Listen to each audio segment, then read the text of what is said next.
ব্লগারদের আনাগোনা নেই কেন এখানে? মানে অনেক কম আসছে এরকম। তুমি কি বারণ করেছো?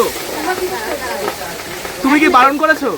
আমি বলছি আচ্ছা, তোমার যখন বিয়ে হয় তখন অনুষ্ঠান করে তখন কি একা বিয়ে করো না সবাইকে নিয়ে করো? তা বলে কি বরযাত্রী বাড়িতেই রেখে দাও? ওরা বাড়ি যায় না? অনেকে তো আবার বিয়ে করলে কারো বলেও না। হ্যাঁ, সে ব্যাপারটা আলাদা। যারা খরচার ভয়তে বলে না, আচ্ছা। যারা গিফট হয় তারা বলে না। আচ্ছা। সারা জীবন কি তাদেরকে বাড়িতে নিয়ে রেখে দাও? তাদের আর কোনো কাজকর্ম নেই? এক জিনিস নিয়ে পড়ে থাকলে হবে? তোমার বিয়ে নিয়ে পড়ে থাকলেই তার হবে? আচ্ছা, এবার সেটা তো বুঝলাম, কিন্তু অনেক জায়গাতে দেখছি কি অনেক একই ভিডিও করছে। একই ভিডিও করে না, কেউই একই ভিডিও সারা জীবন করে না।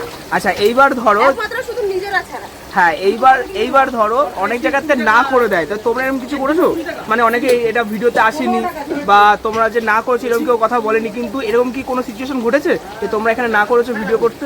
সেটা তারা বলতে পারবে। ও আচ্ছা, মানে এরকম কোনো সিচুয়েশন ঘটেনি, তাই তো? আরে না করলে আমরা আসতে পারতাম, তাই তো বৃষ্টিদি? তুমি হয়তো নতুন হয়েছিল, তুমি জানো না। আমি এখানে এই নিয়ে সেকেন্ড টাইম আসছি। তোমাকে আমি আগে দেখিনি কখনো। তুমি ছিলে না তো? ওই জন্য আমি দেখিনি। এই ও হচ্ছে গ্যাংটক সমস্যাটা। ছিল, গ্যাংটকে। না তখন মিষ্টি ছিল।